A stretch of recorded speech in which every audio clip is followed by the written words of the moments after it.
Today I'm going to show you how to make this wonderful bookcase, and I'm making this for my doll's house study, and it's a huge piece. It's 8 inches wide, that's over 200mm, by 6.5 inches high, and that's 165mm. And I've done it 38mm deep, so 1.5 inches deep. And I'm just giving you the measurements up front because you may be limited for space in rooms in your doll's house, so you'll need to take that into consideration before you start building it. Despite the fact that it is a rather large piece, I think it's a relatively easy build. There aren't too many pieces included. And I'd just say that if you were unsure whether you wanted to tackle something like this, just watch through the video first and you'll see how easy it is to put together. In the video I also talk about if you wanted to include a shelf along there, you would just need to cut another piece of this size here, which is the central shelf, and have that up there. I've particularly left that large space because I want to put a picture in there. Just have a nice sort of seascape standing in there. And I was also thinking, if you had a really sort of modern living room, you could perhaps have a flat screen television in there. I think that would look really good as well. So as usual, the cutting list is included in the description box below. Now really just as a time saving method, I haven't included a list of tools and materials, and I haven't done that on the last probably 2 or 3 videos, but if that is something that you miss and you would like to know up front what tools and materials you'll need, then do let me know. But I just know that most of you are regular viewers, and I think by now you really know what sort of products we use and which tools you're going to need. But do let me know what you think about that. Now, I've really been looking forward to bringing you this project. I know even when I've spoke about it on Facebook and Instagram, a lot of you have said you can't wait. So let's get started. Begin by cutting the pieces needed for the base of the unit, except for the doors, which we'll cut after we've constructed this piece, and that way we'll get a more accurate size. We're now going to attach the mouldings to the side pieces and the back pieces. So I've got here some glue, which I've dispensed onto a piece of card, a cocktail stick to apply it, and a spare cocktail stick for removing any excess glue. I've also got here a couple of pieces of spare strip wood, and that will just help us to push the mouldings along the top of the pieces to make sure they're straight. And I've written spare on these just because I don't want to get them moulded up with the leg pieces. And I've also got here my basket of clothes pegs for securing the mouldings into place. So let's begin with one of the side pieces. So begin by applying glue along the back edge of the first moulding.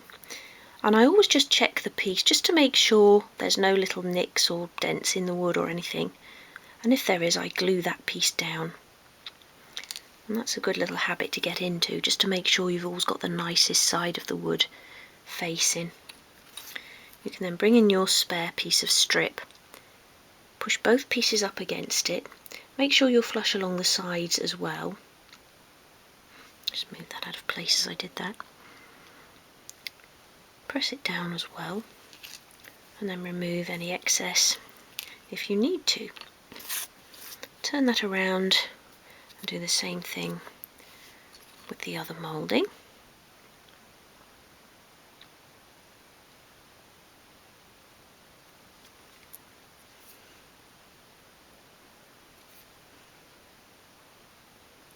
Lay it along there and then press it into place.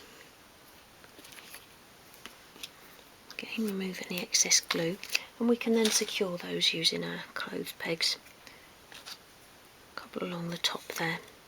And it's important always to secure mouldings into place, otherwise they'll start to lift up as the glue begins to dry. That piece can then be put to one side to dry. And you can do the same with the remaining side piece. And we're going to do the same thing again with the back pieces.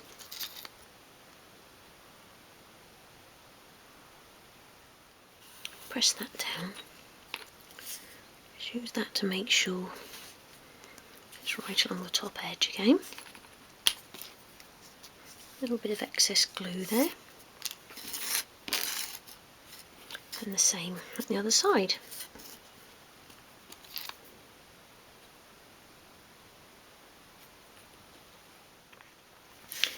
piece can also then be secured, one at each corner there, and then a couple along the middle.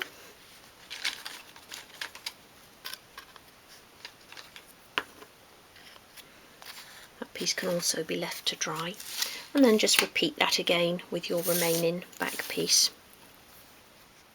We're now going to join together the two central leg panels, and I've got my clamps here rather than the clothes pegs just because these are a lot tighter. So apply glue to one edge of one of the pieces,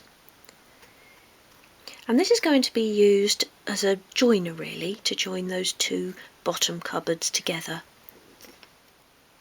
That way it makes the unit more secure, so we haven't just got one extra long bottom cupboard. So press those together like that, and you can then press them down on your work surface so that you've got a nice straight edge along there, and then the same on a long edge, just so that we've got a nice square piece. But we'll sand this as well once the glue has dried, and then secure that with your clamps.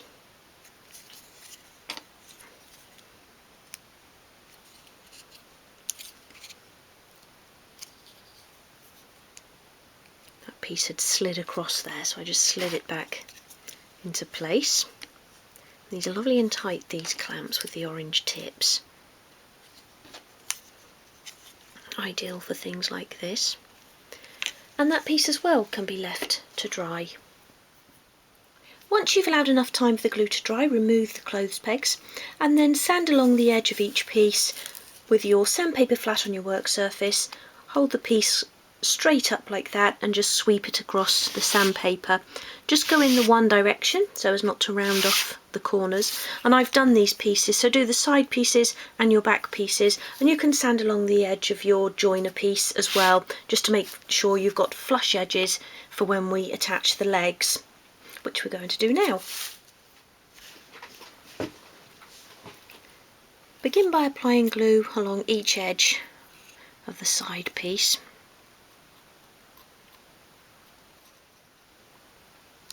Pop that back down on your work surface and then attach the legs so that you've got a nice flush edge along the top.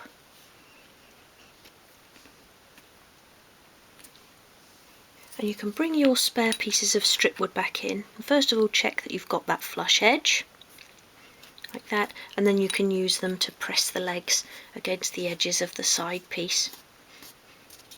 Make sure all pieces are flat against the work surface. And this just means that the legs will attach evenly along the edges. I find that if you tend to press them into place with your fingers, you can tend to curl them inwards, and then you always have an angle in the corners. This will keep them flat, and all three pieces flat. Okay, just slide that along your work surface and that can be left to dry. The same with the remaining side piece.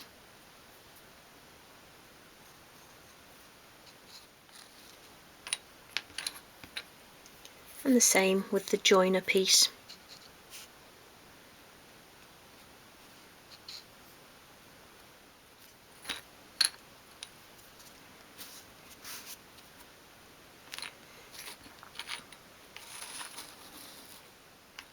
Whilst those pieces are drying, we're going to mark up the back pieces for placement of that central internal shelf.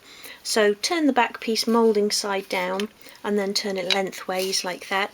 And we're going to do a pencil mark in the centre at each edge.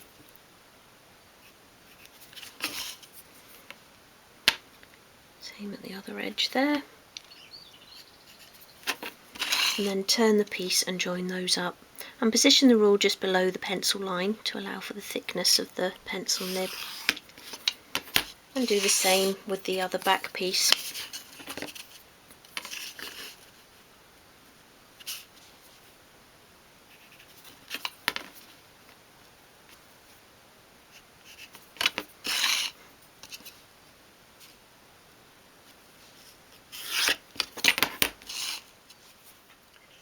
Once the side pieces and the joiner piece has dried, we're going to do the same thing again. So turn the piece lengthways and then just do the little pencil mark in the centre of the actual side piece, ignoring the leg. So do a little pencil mark there and one at the other side, and I'll pick this up and show you when I've done it. And then turn and join those up. So we're just doing the little pencil line in between the leg pieces, so just on that side piece there. Do that on the other side as well.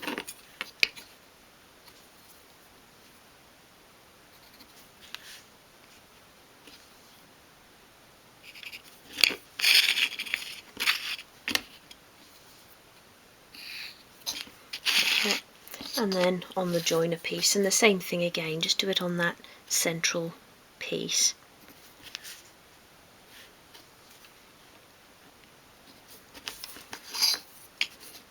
Join that up. And then with this piece, turn it over and do the same on the other side.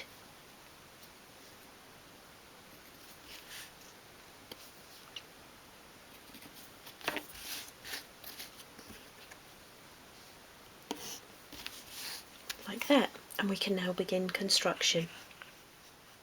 We're going to begin by joining the back piece to a side piece so that it sits towards the front of the back leg. So apply glue along the side of the back piece.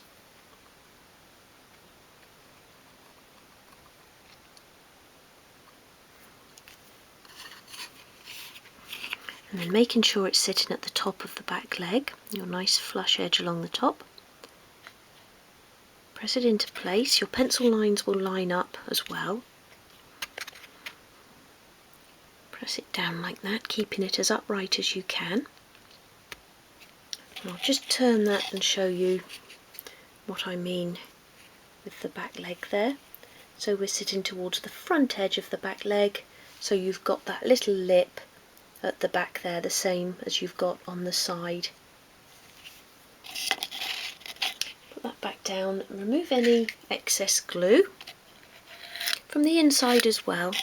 Although it can't be seen, it means that you won't be able to press your pieces right back if you've got a line of dried glue there. I'm just going to let that dry for about 30 seconds. We're now going to attach a top piece on the inside edge of those joined pieces, and the top piece is one of the pieces that you've got 4 of, so the wider pieces, and then your 2 shelves are the narrower pieces that you'll have left. So apply glue to a long and a short edge, or short and a long, whichever way round you want to do it. Like that. And then position it first at the top of that side piece, so you've got a nice flush edge along the top there.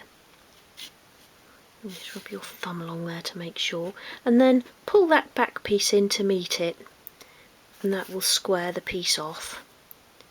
Use your thumb again, make sure that you've got a nice flush edge along the top of the back piece. Press it all together, press and hold. I'm just pushing that corner in a little bit, and you've got time to manoeuvre and jiggle before the glue begins to take.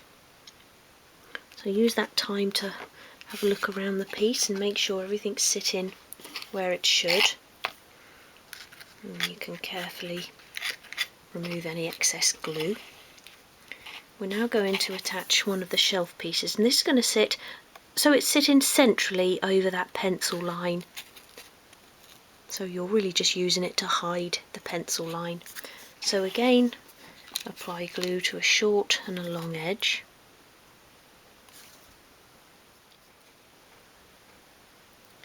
And then sit that over that pencil line.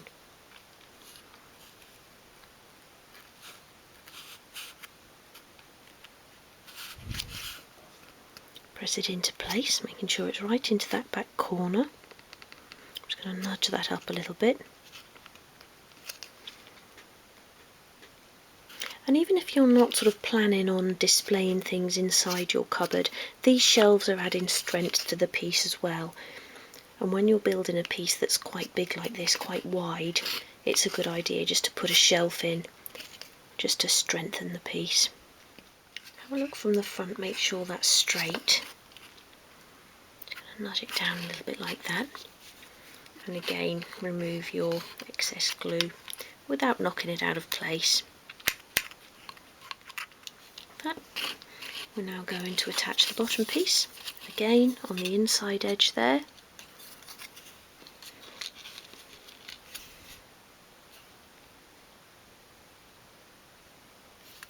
So press it into place at the bottom first, make sure you've got that flush line along the bottom there. Hold that in place and bring your back piece in to meet it. Press those pieces together. Check for that flush edge along the bottom there. Make sure it's all staying where it should.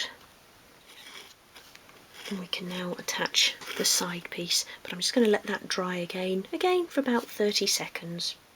Okay, we're now going to attach the joiner piece. I think I did just say side piece, but I do mean joiner, so this will be in the centre of the two cupboards.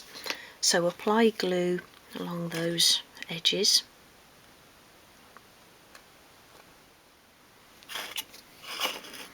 And then you can position the top into place first, so you've got that nice flush edge along the top and along the front there. Press that down and then you can turn it and get it into position at the bottom, way out there at the moment. Again, you're looking for that nice flush edge along the front, so where it meets the leg, and a nice flush join along the bottom edge there. Manipulate it into place, give it a good press, and then the other thing you can check is that that shelf is covering that central line in there, which it is, so that's good. So press it all together, make sure it's all staying where it should. You've got those nice flush lines. That's going to be a lovely sized cupboard. And we've got those doors on, that's going to look really good. Okay, so I'm just going to pop that there and I'm going to grab some masking tape. So I want to put a piece right over the side like that. Pull it nice and tight.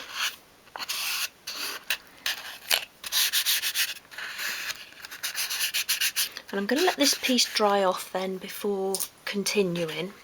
Just because it's such a large piece of furniture, it's better to construct in sections. I'm going to put a piece over the back like that as well.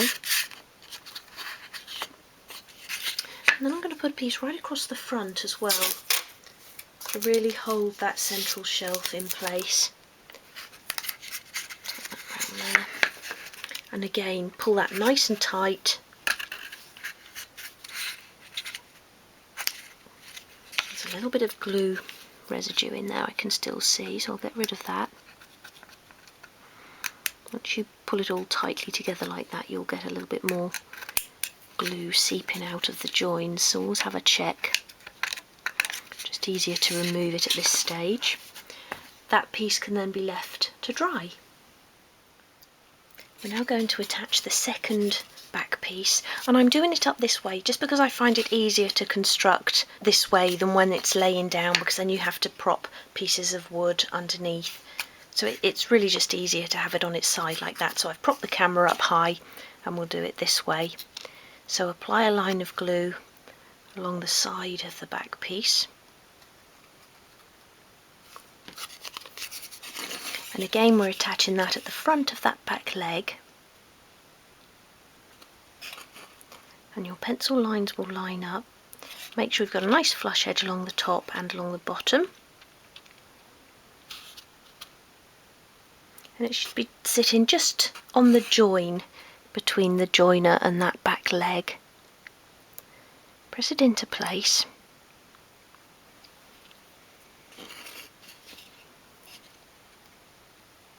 going to remove that bit of glue there. And don't worry if it's not perfectly upright at the moment, because we can square all that off when we put the back piece into place, or the top piece rather, which we're going to do next, and that will sit on that inside edge there. And I just need to push that back piece back a little bit, and you've got time to jiggle it before the glue begins to set. And I'm just pushing it back so I've got a flush edge along the front here, and then you can apply the glue to a short and a long edge.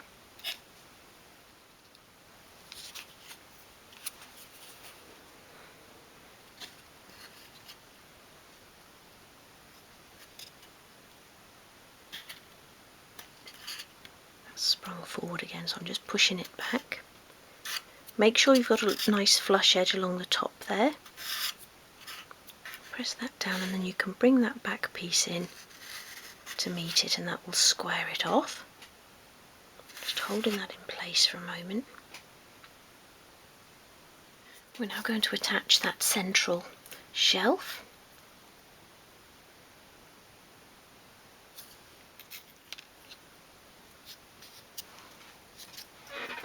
And again, we're going to position that so it's sitting right over that pencil line. Push it into place and against the back. Make sure it's right down into that corner. Have a look from the front, make sure it's level with the first one.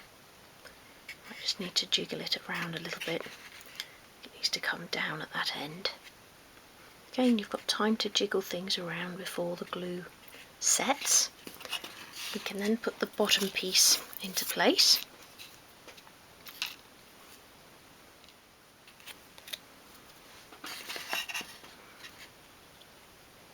So get the bottom lined up first. Make sure you've got that nice flush edge, and along the front as well. And then get it into position along the bottom edge of the back piece and press it into place.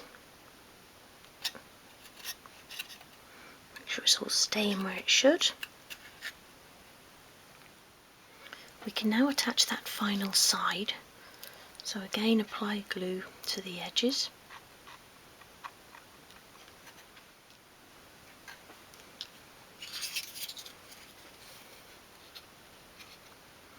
Get your top piece in line first.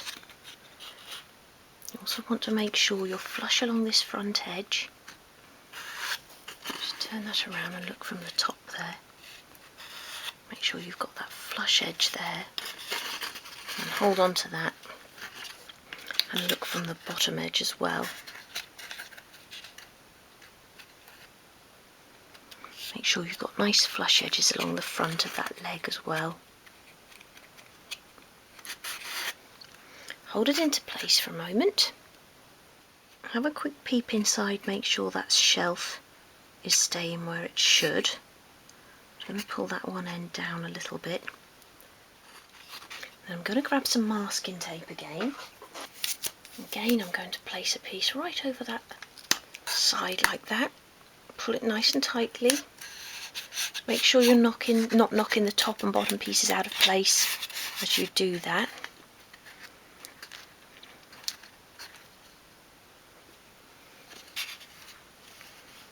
I'm going to put a piece straight over the back as well, just to really hold that side in place. Pull that nice and tightly down there. And then I also want to put a piece again right across the front to really hold that shelf in place. Cross like that, and then tuck it on the inside. I don't know if you can see me when I'm down there. And that's going to be the width of our cabinet, so I think that's going to look really good. So let's see if there's any glue in there. And that piece can now be left to dry. As with all of my pieces of furniture where I include doors, I always advise you to construct the main unit first, and then measure the opening and cut the doors afterwards, and that will ensure a more accurate size. So I have given sizes for the doors in the cutting list, but just use those as a guide and do construct, measure and then cut the doors. And when you cut the doors, you need to measure the height of each opening and the width, and then just deduct 0.5 millimetre, if that, from that height. Divide the width by 2, and that will be the width of each door. Now I don't deduct anything from the width, because once we've fitted the mouldings we'll be sanding along one edge just so that it opens more easily. We'll be sanding along this edge where the hinge will go on each door, and that then takes away from the width. So always just make sure you've got a nice tight fit, and that's so tight I just can't get my finger in there to pull it forwards. That might look a bit out, but they do fit. The same as that one. So you want a nice tight fit so that they hold themselves in there, and then once we've rounded and come to fit the door we'll have a lovely nice snug fit. So we're now going to attach the mouldings. Again, I've given sizes for the door mouldings in the cutting list, but I actually find it so much easier to cut them against the door. So I'm using a 0.8mm sheet wood, and that's 1/32 of an inch, and I've cut my strips 3mm wide, and that's 1/8 of an inch. Again, this is a way that you can customise your bookcase by doing something different with your doors. You might want to just use a thicker moulding. You might want to do grooves down your doors, so you could score those using your screwdriver against your steel rule and score grooves downwards. Or you might want to just put a moulding in the centre, so you could just cut a square again from the 0.8mm sheet wood and then bevel off each edge, just leave a nice border around the edge. So there are lots of things you can do with your doors to customise your bookcase, just to make it suit the style of the room you're putting it in. And I want my door to be quite simple, quite plain looking, so I'm just going to be putting the mouldings around the outside edge. Okay, so take your first door and then just lay the moulding along one long edge. Bring in your craft knife, make a little score along the edge of the door there. Don't cut straight down because then you tend to split the wood at the end of the moulding, so just make a little groove and then move it away and cut like that, and then always measure from the door and not from the moulding that you've just cut. That will keep your pieces more accurate. And again, little groove, put that on your worktop and cut, and then you can actually glue these ones into place. And again, I just find then it's easier to cut the horizontal mouldings once these are glued into place. I don't know if you can hear on camera, but the birds are singing out there and it sounds lovely. It's a typical spring day today, lovely and warm.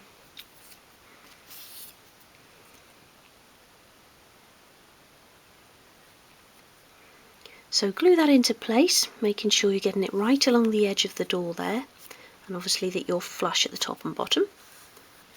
Press it down, bring in another cocktail stick to remove any excess glue. I didn't apply too much this time, so I haven't got any. And again, it's easier if you cut yourself a few strips like I've done there just before you get started.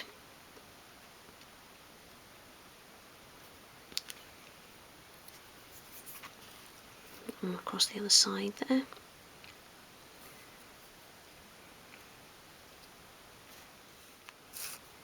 And I think that's going to be long enough. And then put your next piece across the top like that. Make sure it's pushed right up against that first moulding. And then again, come in with your knife, and we're not going to cut through it, it will damage the door, but just make your little score and then trim that. And take a new piece for the bottom. And the same thing again.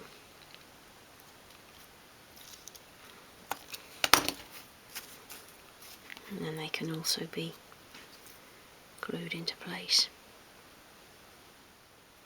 Again, make sure you've got a nice flush edge along the top.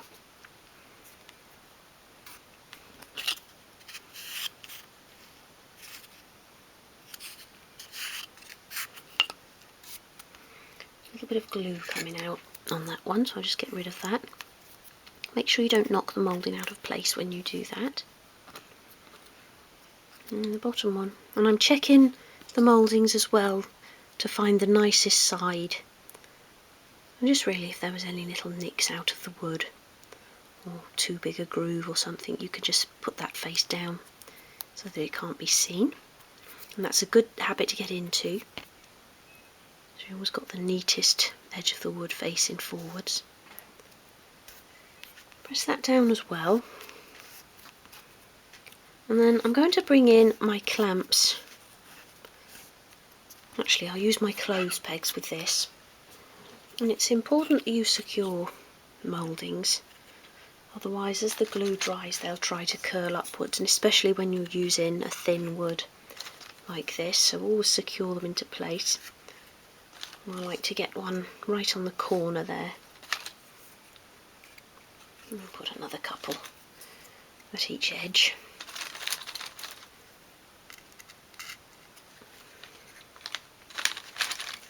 Like that.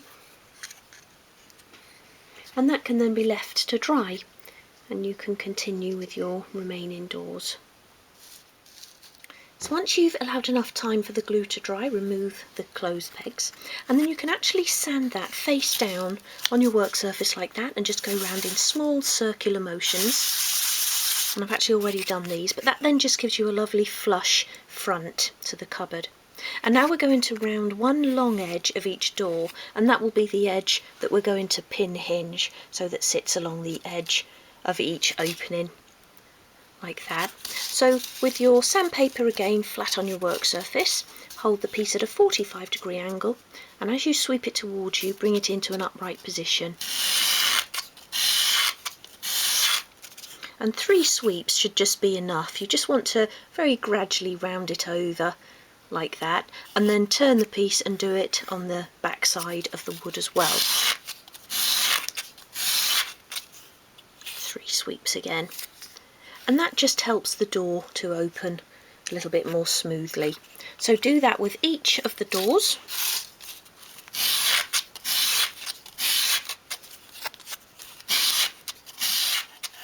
We're now going to drill the holes for the hinges, and because this is so wide I can't get the whole thing in camera, so I'll just show you on this half of the unit, but obviously we're going to be doing the same thing on both halves.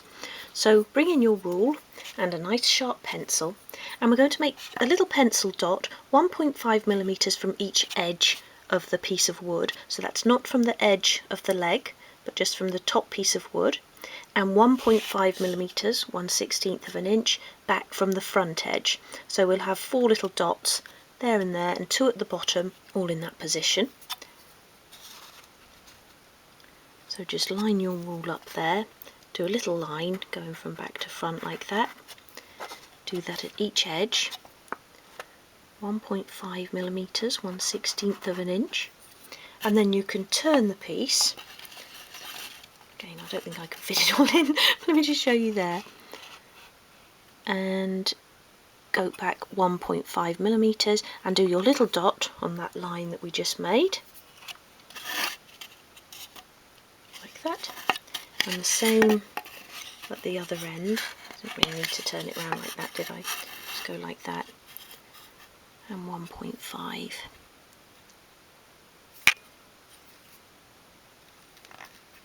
Like that. 2 little dots there, and then turn the piece over, and we're going to do the same thing again in from that leg, so just onto the bottom piece with a line 1.5mm back. Quite difficult with the leg there in the way. I should really be using my 6-inch rule, a little bit easier to manoeuvre when you're doing things like this. My in-camera shot there. I'm sure you know what I'm doing anyway. 1.5, 1/16 of an inch back along that little line. And same that side, and I'll hold this up and show you. done it, like that as well. And do that on both sides of the unit. So I'm just using a little bit of sandpaper to erase the pencil line. And don't worry about erasing the dot, because that will stay there. And I'm just doing that because when you're using light paint, if you don't remove the pencil marks, then you will see them through the paint. So either erase or use a little bit of sandpaper.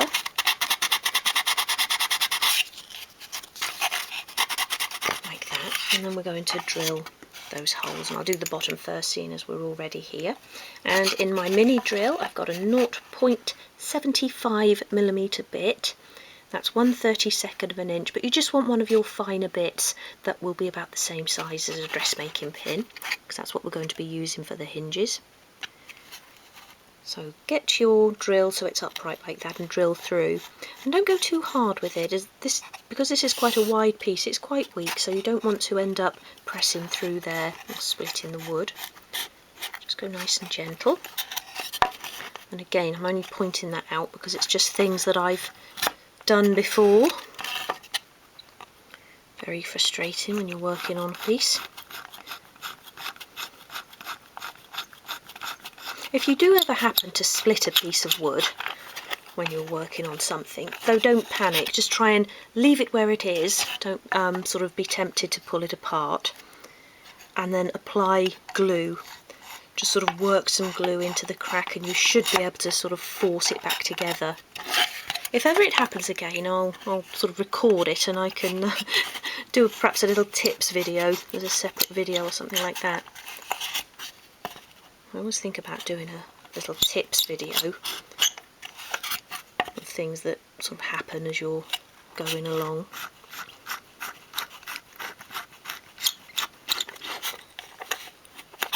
I've never actually got around to it.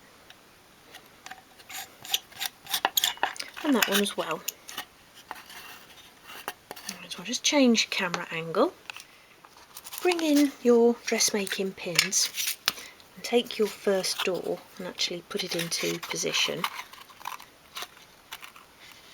Make sure that the front of the door is flush with the front edge of the unit, the bottom as well. And then I'm squeezing the top of the unit down to actually hold that in place, like that. And then bring in one of your pins. We're going to push it through the hole just so that it touches the top of the door there. Keep sort of falling to the right, so I've got a gap along the edge. So make sure it's pushed right in along this leg here. And then take your pin, push it through the hole. And we're not trying to push it through the door, we're just making a little pinprick there so that we know where to drill the hole.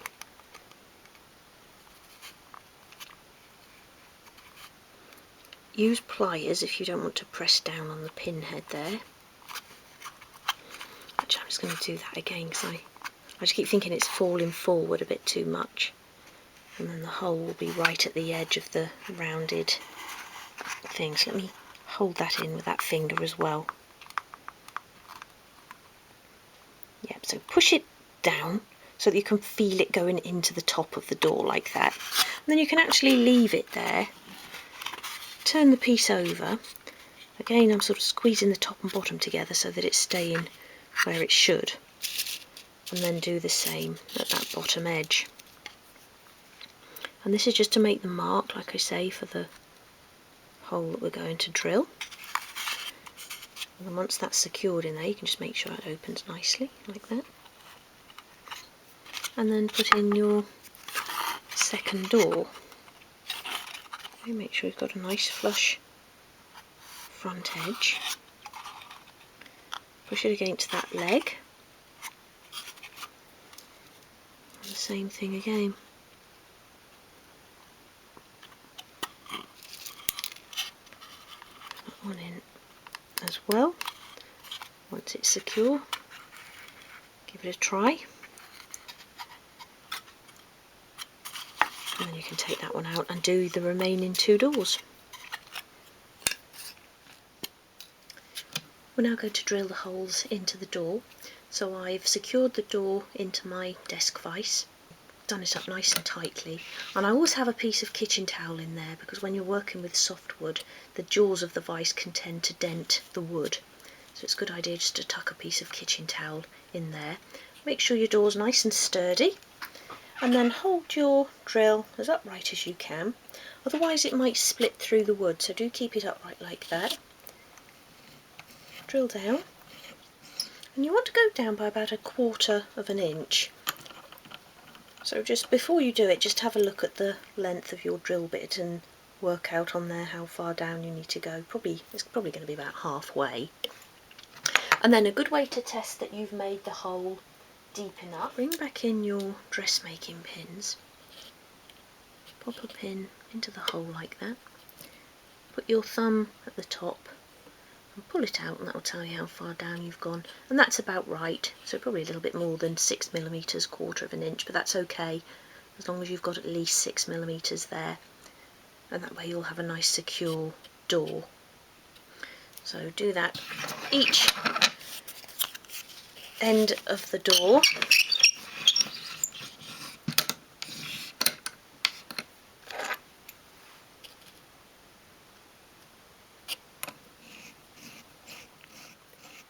The unit and the doors are now ready for paint, and it's always easier to paint these pieces separately as you can get inside the cupboard more easily, but also you can get along the edges of the doors so that you haven't got any natural wood showing at the end. At the same time, I'm going to paint the pieces needed for the top part of the bookcase.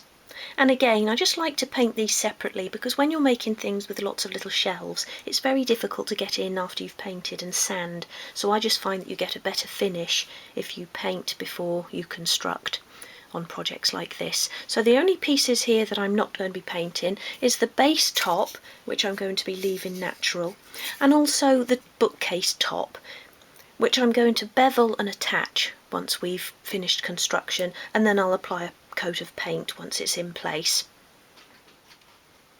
Each of my pieces have now had 2 coats of paint, and I sanded gently after each coat had dried. And we're now going to make the pencil marks for placement of the shelves and the divides. So we'll start with the back piece, which is obviously the largest of your pieces, and we're going to begin by doing a pencil mark 55 millimeters, and that's 2 11/64 of an inch from each edge of the piece. So a little mark at the top, 55, 2 11/64 of an inch, there and there. The same at the bottom.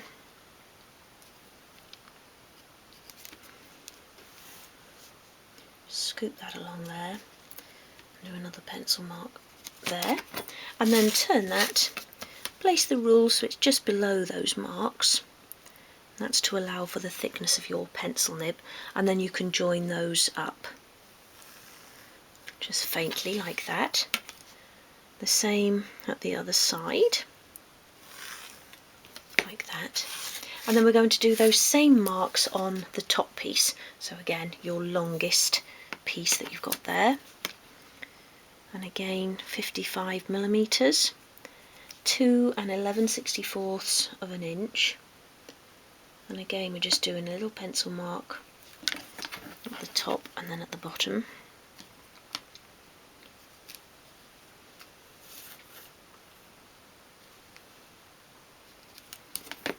Once again, turn and join that up, and then when you join it, just take the line onto the front and back edge of that piece, and that will really help when we're positioning those internal divides. Help us to get them straight. We're now going to do pencil lines horizontally across the back and the side pieces, but just to reduce that task down a bit, I'm going to join them together. And you've probably seen me do this before in other tutorials, so just make sure you've got a nice flush line along the top there. Put a little piece of masking tape on, and the same at the other side there. This just means we can do the one pencil line in each place. Up there as well. and then just turn that piece up like that, and we're going to do our first pencil line. Let me just check my cut-in list. 31 millimeters, and that is 1 7/32 of an inch from the top edge, so from along here. So 31 millimeters and 61 millimeters. So that's 1 7/32 of an inch and 2 13/32 of an inch. The same at the other side of the wood, and I think I'm just out of camera shot there, but I'm just doing the same thing again. So 31 and 61 millimeters, 1 7/32 of an inch and 2 13/32 of an inch. Turn like that. That's the trouble when you're working on such a big piece of furniture. You start running out of desk space. Place the rule below again and then join those up. And again, you can just go onto the front edge of that side piece. And the same at the bottom there. Join those up.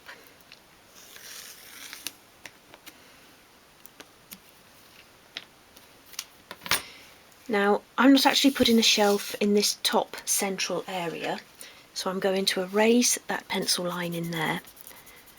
And I actually forgot, I shouldn't have even drawn it in there, but what I was going to say is if you wanted to put a shelf in there, then you can.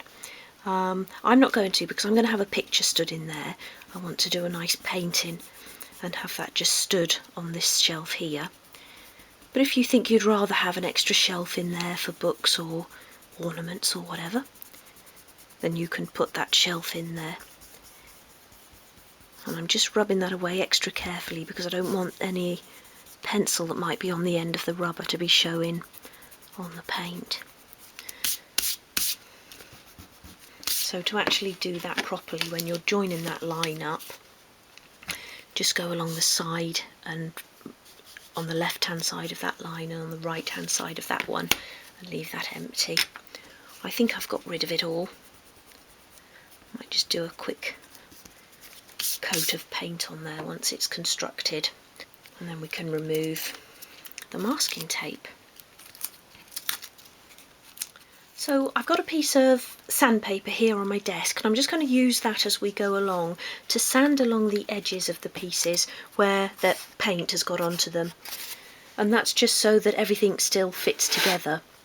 When you add paint, you tend to add a sort of layer along the edges where you don't want it, so always have a bit of sandpaper just to tidy everything up as we go along.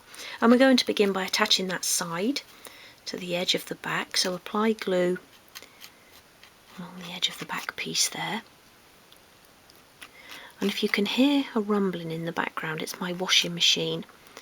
I've closed the kitchen door and this door in between, but if you can still hear it, that's what it is. Okay, so lay that back down, and then we're going to attach that side piece. So you want to make sure you've got a nice flush edge at the top and bottom, and of course your pencil lines will line up. So press that into place like that, and I'm going to grab that piece of 5x5 strip wood. And I just find that I'm using this strip wood more and more now to press the pieces together, and it really does sort of square them up, but also you get that even pressure along the joins,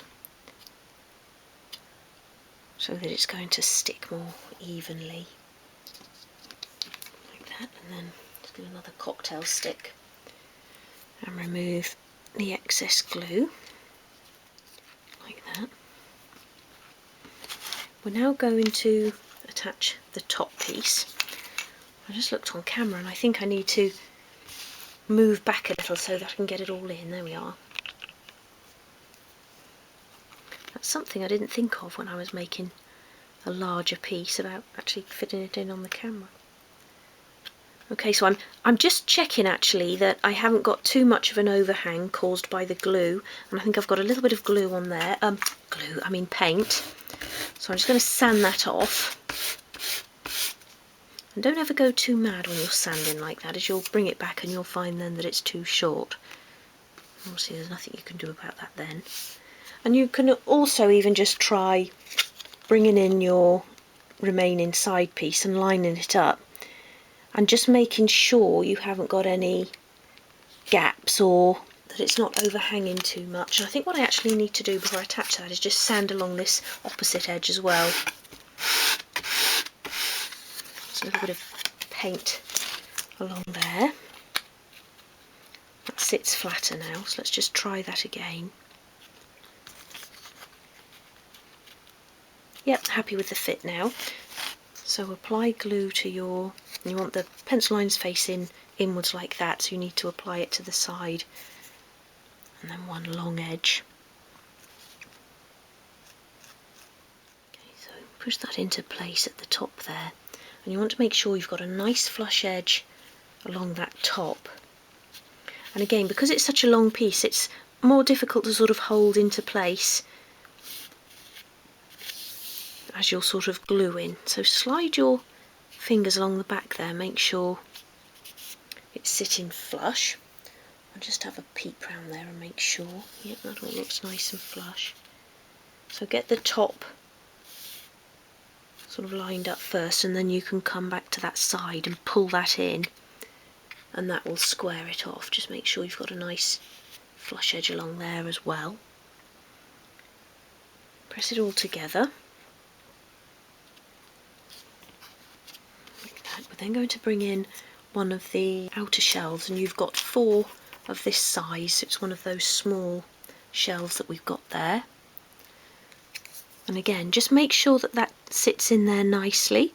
You should be on the inside of the pencil line, like that. And I actually already sanded the edges of these pieces, now I remember, so they should all fit okay now. One of them I hadn't cut to size, I just left it at the width of the side pieces. I cut it from the same piece of wood, so I just had to trim that down. And this is going to sit just above that pencil line, but so that you're hiding the line. Especially important when you're using a pale coloured paint, because pencil still will be seen. So I'm just carefully pushing that into that corner. Just pop it down a little bit there. So I'm still using the line as a guide, but as you can see, I'm sort of hiding it there behind the shelf.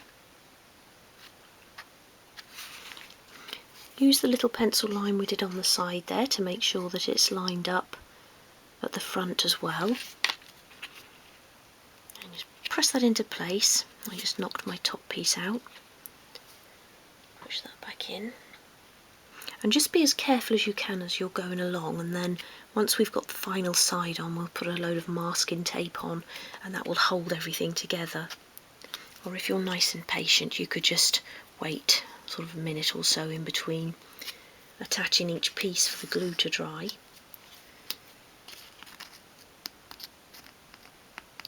I must admit, I do just like to get on with it. And then bring in another of those shelves. Again, try that for size, make sure it fits nicely inside the line. And then what I'm going to do as well is bring in that internal divide, and you want to fit that into place, and it should sit straight from top to bottom. So just check that it's sitting straight along that long pencil line, and if not, it means that one of your shelves is longer than the other, so you need to make a little bit of an adjustment. Just hold that up and show you. So this bottom shelf is wonky, but you can see that the divide is sitting just to the right hand side of that long pencil line there, and that's where it should be. That top piece really isn't holding into place very well, so I'm just going to give that another press. And that really is just because it was too long for me to press into place just with one hand. So, and what you can do if you're finding that yours isn't sticking is you can put a couple of little pieces of masking tape over the top and onto the back as you're working on the piece. I'll just hold it all together. The main thing is just checking that once we get to that final side piece, everything is staying where it should.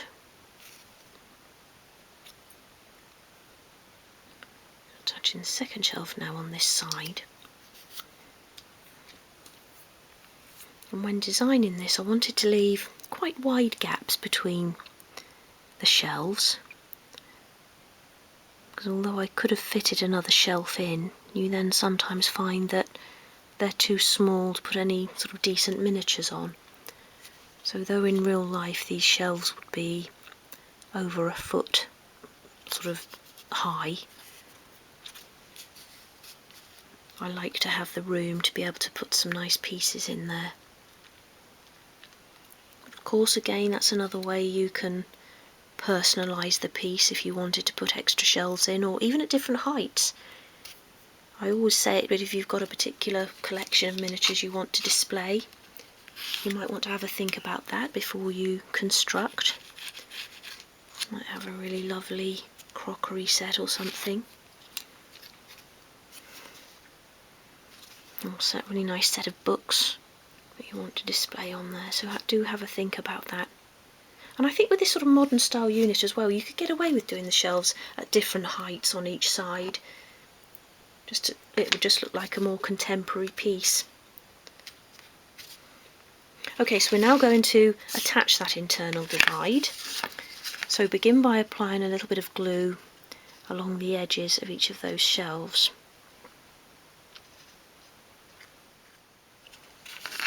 And then bring in your internal divide, and I'm just checking here. Yes, because you've got that shelf that will sit in the centre there, so that's you've only got one piece of that size, so pop that to one side, and then you've got two of the same size, which are the internal divide. The other piece left is the remaining side piece, which we've marked up.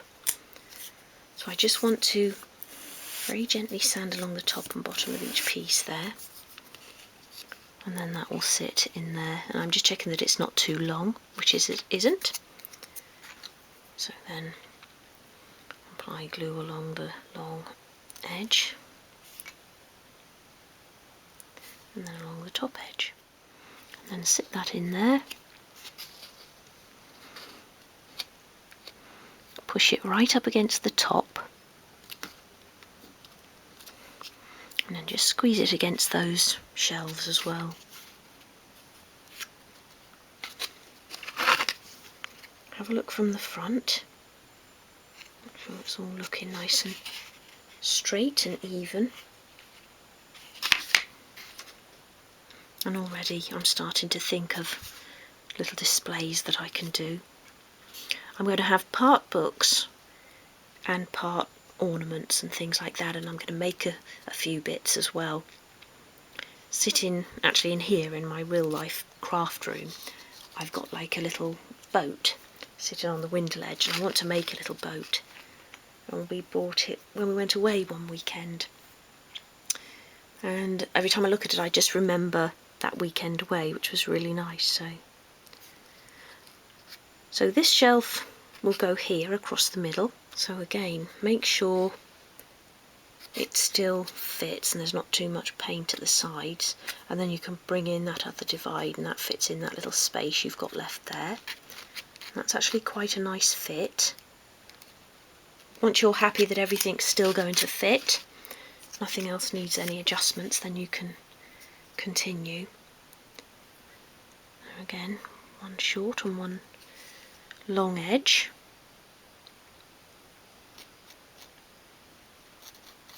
And then, like I say, in this central area at the top here, I want to have a really nice painting, probably just without a frame, so it just looks like a canvas. And again, something like a seascape, something sort of quite contemporary, some really nice blues. And this is sitting above that pencil line again, but so you're hiding it, and it will be level with this first shelf over here on the left. Push it into that corner and just keep making sure that it's straight with that first shelf. Okay, look from the front, make sure everything's sitting where it should. I really like how that's coming along now. Even though you sort of draw things, you can never really tell how it's going to look until you start putting it together. That's the exciting part, I think. So a little bit of glue again on the end of that shelf, and we're now going to attach this remaining divide. Again, a bit of glue along the short and one long edge. And then sit that into place. So again, it's along that line, and also hide in the line. Use your little line on the top as well to make sure that that's straight, and then you want to push it against that central shelf just to make sure that you haven't got any sort of gap in that central area there. Press it down as well. I'm pressing it against the top and against that shelf. We're now going to attach the remaining two shelves. So again, hide the pencil line at this end, push it right into the corner. Now this is the piece I had to cut, so I'm going to put glue along the bare wood there at the back. And then press that piece into place, and again that should be level with that central shelf there. Hiding the pencil line on the back. Okay, just pressing it all into place. I'm holding that down as well. And now we can glue that final side piece into place. So apply glue first of all along those ends.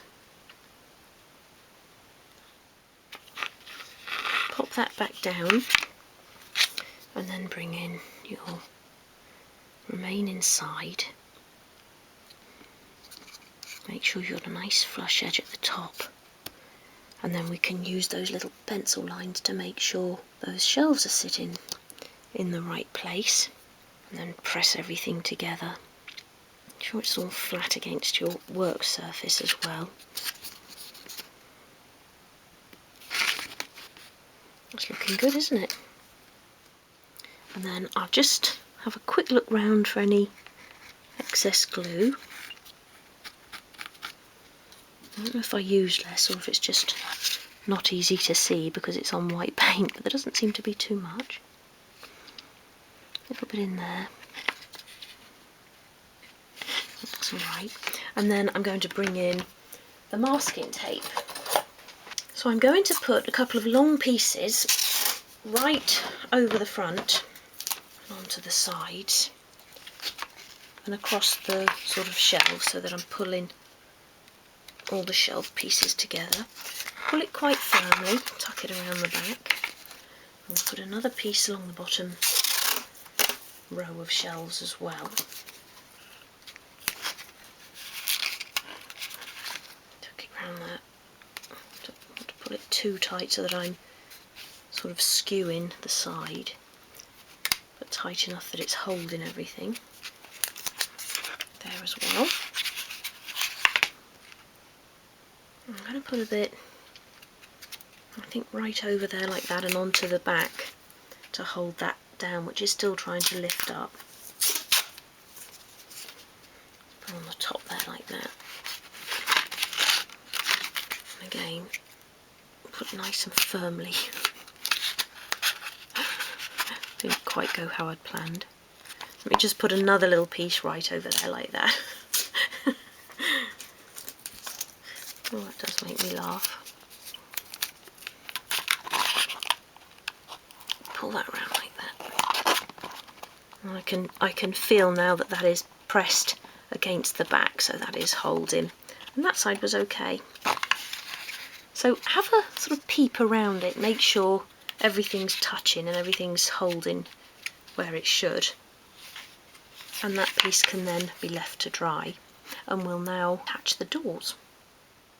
So for the door handles I'm using these lovely brass knobs, and I normally go just for a wooden knob, but I thought this would make a nice change, and I think they look really lovely on there against the cream as well.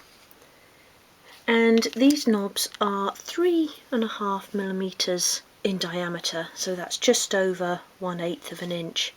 And then you've got this long stem on them here, which is about 1.5 millimeters diameter. So bring in your first door, and we're going to drill the hole on the straight edge of the door. Now with these you can have them in the middle as I've done, or you might like to have them at the top of the door. I've seen sort of cupboards with handles, you know, in the middle or at the top, so it's entirely up to you. I've done mine in the middle, so just begin by making a little pencil line in the centre of that moulding, and a little line across there, and then turn and do your little dot in the middle of the moulding, like that. You can then erase that pencil line. The dot will stay there. And then in my drill bit here I've got a 1.6 millimeter drill bit, 1/32 of an inch. It's actually, I said these little stems were 1.5, they're actually just over that, so it's actually a little bit narrower than the stem, but I'll show you how to make the hole a little bit wider. So drill down, and then before pulling the drill out, just jiggle it around a bit like that, and that just widens the hole, and then do the same at the back. And I found with these ones, I don't know why, but they seem to go through okay at the front, but not if there's a little bit of wood still left on the inside there. So try that in. You might just need to jiggle it in a little bit, like that, and you want to make sure it's sitting flat against your door.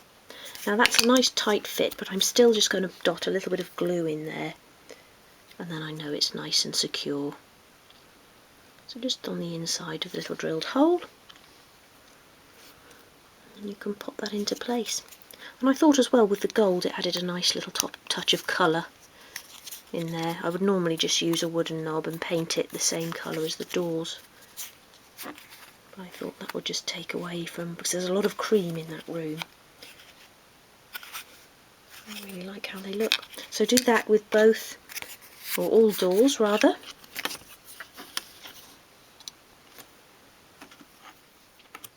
So it's now time to fit the doors, and I've done 2 already. So bring back in your dressmaking pins and just start by poking a pin through each hole in the unit, and that will just get rid of any paint that might have seeped in there. Those bottom ones as well.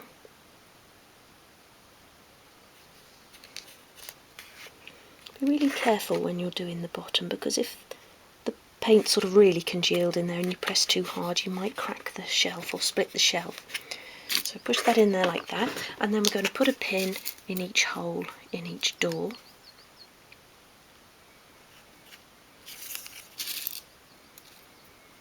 So pop the pins in like that, and then just very carefully on your work surface push them in so you know that they're in as far as they'll go. Otherwise there's the danger that we won't have enough pin to actually put through the holes. Oops. In there as well. Push that down, and then bring in a pair of pliers or wire cutters. I like these pliers because I know that when I put them along the top of the door like that and make the cut, that I've got about 3 millimeters or 1/8 of an inch of pin left, which is what we want. So if you've got pliers like these, and you can do it that way, but if not, you can just do like a little score on the pin with your craft knife, 3 millimeters up like that, or 1/8 of an inch, and then use your wire cutters.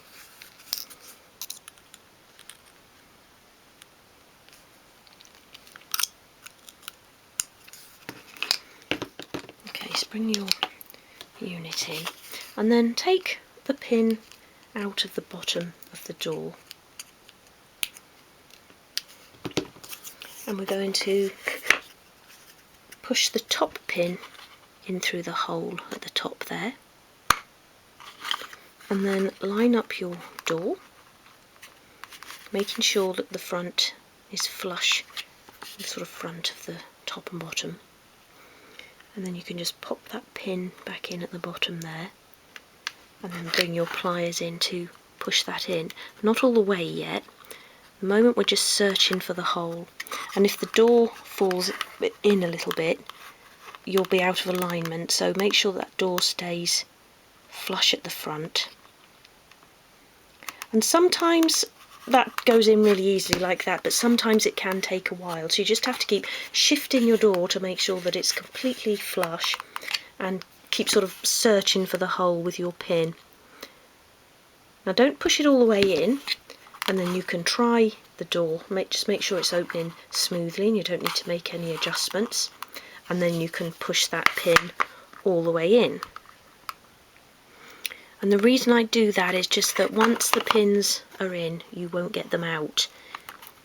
So if you push them in and then find that your door's not opening, you need to maybe do a bit of sanding or whatever, you won't be able to get it out again, so always just check first. So that's that one. Same thing again here.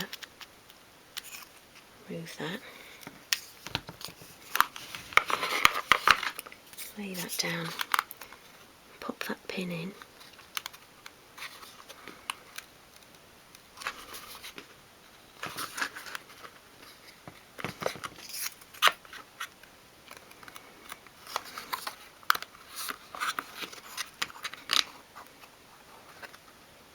Close the door. That's a nice tight fit there, like that. Make sure it's flush there. And then put that little pin back in.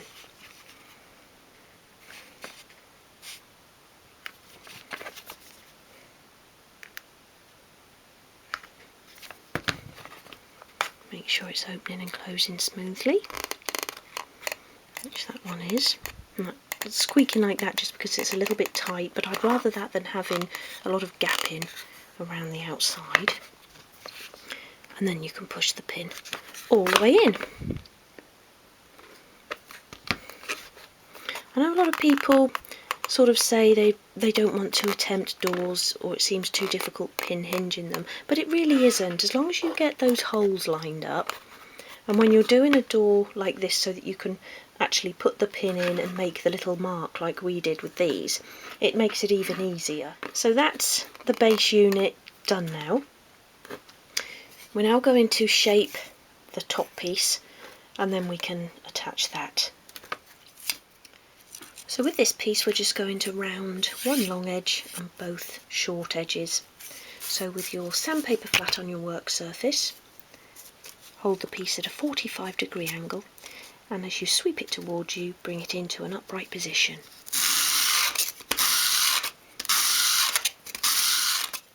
See there, that's just starting to round off. And also with a long piece like this, what you can do is attach your sandpaper to your work surface with a piece of masking tape, and then you can use both hands to sweep it towards you like that if you find that easier. Same thing along the edges. And then turn the piece over and do the same thing on the underside. You can then tidy that piece up in your hand using a fine grade sandpaper.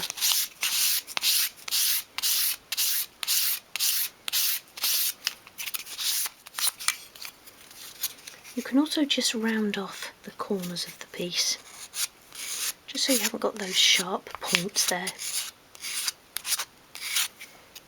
Just like that. And then sand the surface.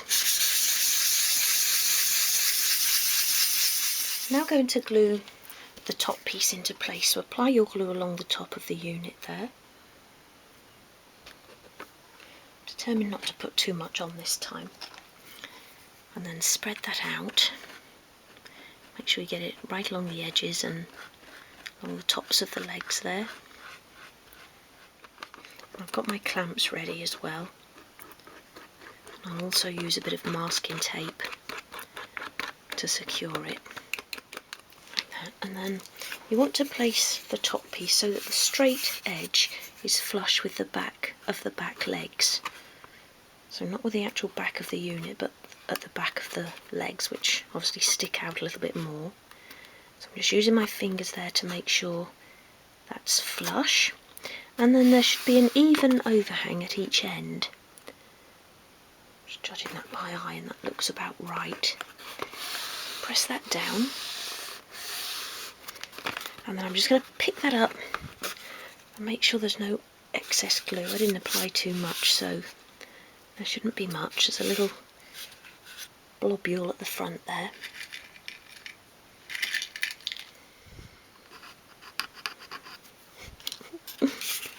Like that. So I just want to start by putting a piece of masking tape right over that top. And this is low tack, but if it does pull any of the paint up, we can just touch that in. If it pulls any of the wood up on the top there, we can sand that away. And then I just want to turn this around and just put a few pieces over the back. Again, just because it's such a long piece, it's going to need extra securing. So put a bit right over the middle like that, and then towards each end. Each corner like that. Pull it nice and tight. In fact, I'm going to put another couple of pieces in each of those sections, just because I don't want any gapping at the back there.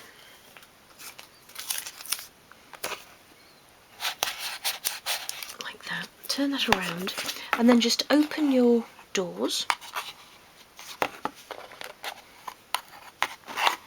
I'm going to use clamps along this front edge.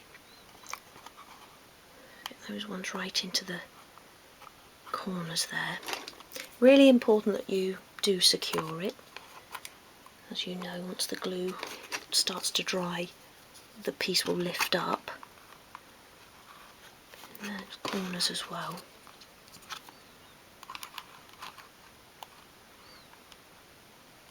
And then you can just see if you can get any more. Well, we'll definitely get one, but I'll see if I can get two more in there. I always say it, but get in as many as you can.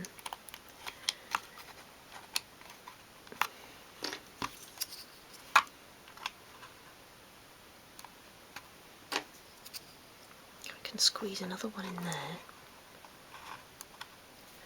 And then, can I get one more in there? That's a nice tight one there. These orange ones are a lot tighter than the blue, I find. Like that. And that can then be left to dry. We're now going to bevel the top piece. We're going to bevel one long edge and both short edges. So for this piece, again, hold it at a 45-degree angle on your sandpaper and then just sweep it towards you, keeping it at that angle. It's just starting to bevel off, but you want to have a nice sharp bevel along there, so just keep going until you've got a nice shape.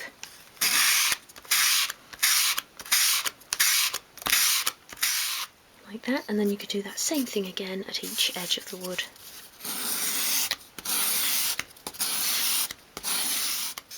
And again, just tidy that piece up in your hand with a piece of fine grade sandpaper.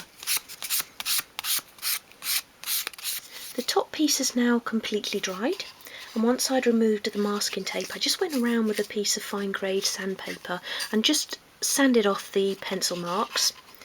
And then I went along each sort of join in each shelf, just like that, just to make sure I've got nice flush edges everywhere and there's no sort of overhanging bits. So we're now going to attach the top bit that we've just beveled. Again, apply your glue along there.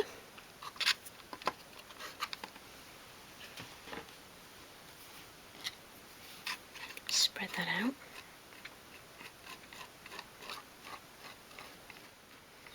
Make sure you get that right along the edges.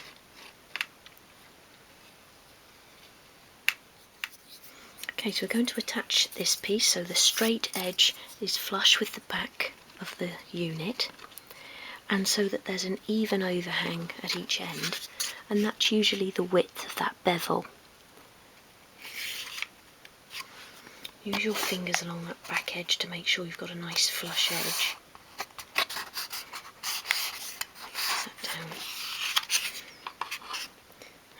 that that end's got a nice overhang as well.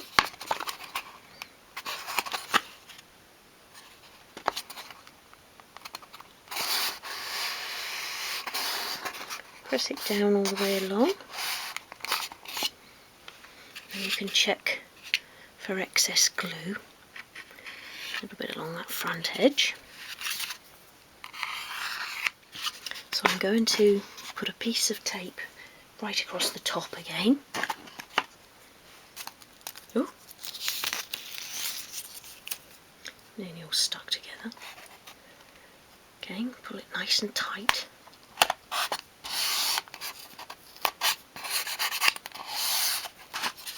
Turn that around, and I'll put a couple of pieces across the back as well. A bit down the middle like that. And then I'm going to attach some clamps along the front edge. Let's see what I've got left in my toolbox.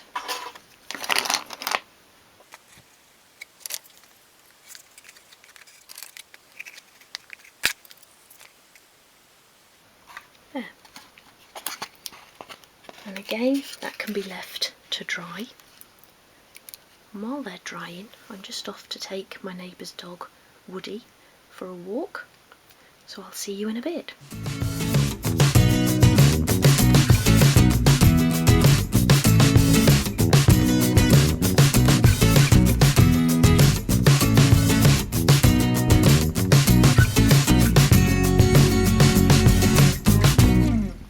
We're now ready to glue the top to the base, so begin by applying glue along the bottom edge of the top piece.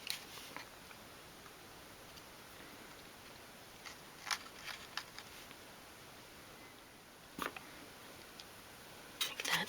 And then we're going to attach it so that the back of the top piece is flush with the back of the base, and so that there's an even overhang at each side, and that should be around about 5mm. It's about 13/64 of an inch, but just judge it by eye. And I think I did it so that the sides just were level with the gap along the edge of the door. So I'm just going to put it there like that, and then look from the front. I actually think it needs to come over just a touch like that. I think that looks nice and even. So run your fingers along the join there at the back, make sure you've got a nice flush edge. I'm actually just going to have a peek around there as well. Yeah, that's nice and flush. Press it firmly into place. I'm going to be securing this with masking tape, so I've got my tape handy on the desk there. I just want to get rid of this excess glue before I attach the tape. And I've still got the few bits of paint to touch up, so I'll do that once this is completely dried. And I wanted to do it this way around just because then if the tape pulls anything off at the top, I can just paint over it. Sort of sand and then paint. And I'll also be applying a bit of wax to this top as well to give that a bit of a sheen. And I'm so pleased with how this looks, and I did last night, I did just give it a quick try inside the study, and it does look really good. When you're sort of looking into the room, it's a really lovely focal point, and once it's displayed as well, it's going to look really nice, so I'm pleased with it. Right, so a couple of long pieces of tape. The top of the unit's actually in camera, let me come up a little bit. So I'm putting a piece right over the side like that and onto the base unit. Pull it nice and tight, and then it might pull up this side. So quickly get round there with another piece. Pull that nice and tight as well. And when I pulled that, a little bit more glue came out there, so I'll just remove that. Check the other side, that's fine. And then what I want to do is put a couple of pieces over the back as well. So I'm going to put one piece right over the centre and actually onto the top as well, like that. nice and firmly. Then I'm just going to put a couple of pieces over the join, just going straight down like that. Ooh. Hold on to it before you pull it tightly, like that.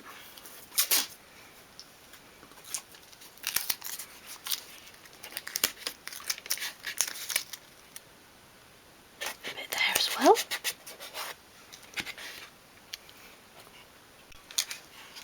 Okay, and that can now be left to dry. Once you've allowed enough time for the glue to dry, remove the tape, and I've just sanded along the top again to get rid of the little pulls that the tape left, and also down the sides. And now I'm going to paint the top and then touch up the paint along the front of the shelves and the doors and anywhere else where I just feel it needs an extra coat.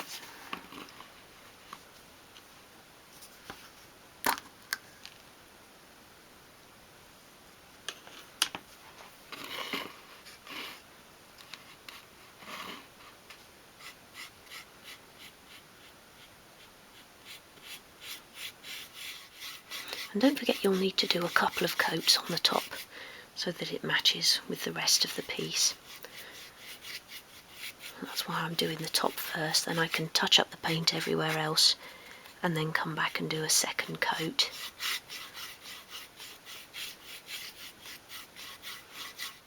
I'm going to finish off by applying a layer of wax to the base top, and I'm just using a clear shoe polish. Now this stage is optional, but I think it adds a really nice sheen to the wood. And it soaks right into the wood as well, so you can still use tacky wax or glue to attach your miniatures and accessories. So just use a piece of kitchen towel and get a little piece of wax onto the end. And then you're just rubbing it into the wood in small circular motions. Try not to get it onto your paint, as it does actually mark it. Just go around like that. You need to make a nice little fold in your kitchen towel so that you can get it right into the corners. But look at that already. You can see there in that light what a lovely sheen that's adding. And it just really brings out the grain in the wood, even with this sort of soft craft wood that we're using. Let me just turn that around and get along that little lip there.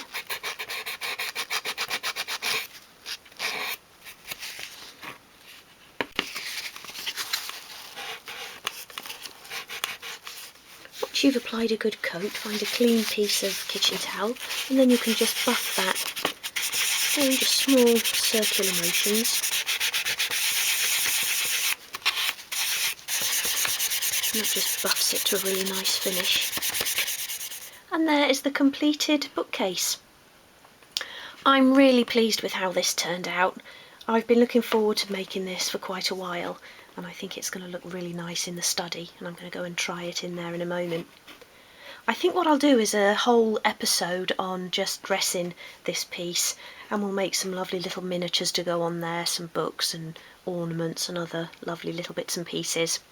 I really hope you've enjoyed this tutorial. I know this is a rather large piece, but I think it is fairly easy to make, so I do hope you'll give it a go. If you do, I'd love to see photographs in my Facebook group, Little Bits and Pieces by You. If you're not already a member, you can join just by going onto my Facebook page, and I'll pop a link below, and then just follow the link from there and you'll be asked to request a membership. So thank you so much for watching, and I'll see you soon.